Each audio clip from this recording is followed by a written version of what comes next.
From a small business in Perak to one of the country's largest resellers of ICT products, Ace market-bound SNS Network has big plans post-listing for its retail stores and its commercial business, including a regional experience hub. But given the intense competition in the sector and ongoing supply chain issues, what exactly is SNS's game plan?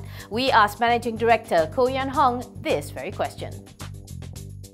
Actually, when people look at SNS as a business, right, ICT is very broad, and you just put yourself in the ICT business. So can you kind of clarify, what part of the ICT businesses do you cover? Because it seems very wide from first glance. We basically principally involved in two activities.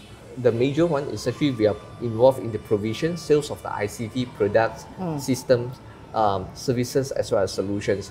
In this area whereby we are actually selling those products like hardware.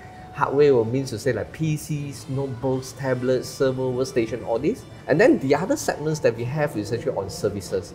So we are involved in the repair services. This actually, one of them particularly actually is on Apple products. We are operating Apple Authorized Service Center. Yes. So we provide service and support on the Apple products. And also under this service segment, we are providing the broadband services from telcos such as TM or Celcom. And of course, we also have our own brands of dedicated internet access. So of all those businesses, right, I have to say that the physical one is the one that probably people see the most. Because the issue definitely with ICT companies is that you can't really see the business per se, but in retail, you can actually see it. But it's also one of the toughest ones. It's probably where your margins are probably thinner. You say that you want to use your IPO money to add more stores, but several brands of stores. Why is the several brands thing? Can you explain that to me? Because you don't just have the IT World brand, you've got some of the others as well. Why do you have several brands? As you can see, SNS have very diversified customer base. We sell to general consumers, that means anyone, home user, end user. We sell to small, medium businesses, SME. We sell to schools, university, colleges. We also sell to government and large corporates. So we have very diversified customer base. Different customers have different needs and requirements. Now, typically, let's say for general consumer, they could be like purchasing the products from a retail store like this, whereby they can hands-on the products, they can experience the products. Sometimes it's difficult to imagine if I tell you this product weight is 1.2 kilo. So some people cannot imagine 1.2 kilo means what.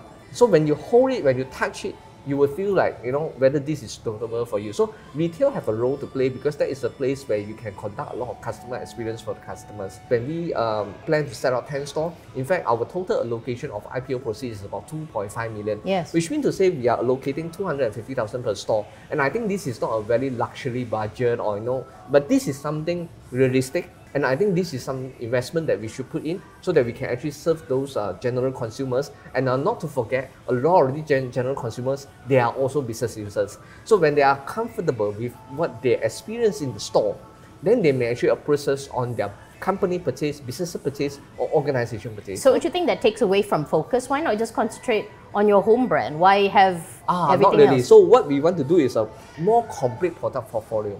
So Joy is not competing with a premium brand. Premium brand, for example, is like Apple, Samsung, these are premium brands. Then you have mainstream brand. Mainstream, it will be almost everybody, Acer, HP, Dell, Asus, Lenovo, and so on. Then, but on the affordable segment, not much, not many choices. So we are trying to provide more complete portfolio so that the customer have different choice. So some people say, I want to buy this for small kids, I don't have good budgets, I may have something to start with. Then maybe Joy is an option for them. So because of that, I think Joy, there is a lot of potential. We need to do more. I understand I'm local brand, it's a Malaysian brand. We don't have luxury budget like MNC companies spend on AMP. But I think we need to actually continue to invest to create more brand awareness on the product positioning. But your biggest contributor in terms of profit and earnings is your rental business, right? Your device business, because you've got a lot of contracts with government and things like that. Your DAS. DAS. Yes. So let's talk about that business. What is it? It's renting out PCs and IT equipment to like government or private or companies. That's your biggest money spinner. Oh, okay. The DAS is part of our commercial channel. So of course, our main, by revenue, our main channel, actually we have three channels. One is physical store, which is the retail. Yeah. One is online, which is the e-commerce, and then the biggest one is the commercial. Yes. So commercial is all the while contributing more than 70%, and DAS is actually inside the commercial channel. From year 2020 until 30th of April, we have secured about 77 DAS subscriptions amounting to 235 million. There's a lot of potential, a lot of organization. They realize that the equipments they need service and support. ICT is basically a service-oriented industry. It's not just purely about getting the boxes, then it will function that it is. So let's just now talk about this regional hub, because that's one of the biggest portions that you're going to use the IPO funds for. What is this regional hub? Is it just an office or is it a showcase? One of the main intention here is that we want to create an experience center, and this is the place we want to showcase all the latest or innovative technology on Internet of Things. Nowadays, a lot of people talk about those new terms, for example, AI, for example, you talk about big data, you talk about cloud. Sometimes for consumers or for customers, it's a bit difficult to imagine. You talk about wording smart home, smart retail. So talk example, smart retail, what it is.